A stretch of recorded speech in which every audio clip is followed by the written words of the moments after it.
Jelang Idul Fitri 1445 Hijriah, pengiriman paket di kantor pos cabang utama Kota Palembang alami peningkatan sebesar 17,9%.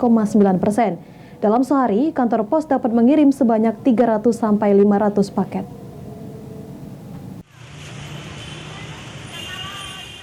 Menjelang Idul Fitri 1445 Hijriah, pengiriman paket di kantor pos cabang utama PT Pos Indonesia Palembang mengalami peningkatan. Disampaikan oleh IGM Kantor Cabang Utama PT Pos Indonesia Palembang, Fendi Ajasmara, sampai dengan tanggal 1 April 2024 dibandingkan dengan tahun lalu terjadi peningkatan sebesar 17,9%. Dalam sehari, jumlah pengiriman sekitar 300 hingga 500 kiriman paket. Pengiriman yang paling banyak saat ini paket berupa hampers, pakaian, dan cindramata. Dan juga untuk pengiriman kartu ucapan Idul Fitri melalui kantor pos masih ada. Hanya saja jumlahnya tidak terlalu banyak. Ya, catatan kami sampai dengan hari kemarin dibandingkan tahun lalu itu ada peningkatan sekitar 17,9% ya.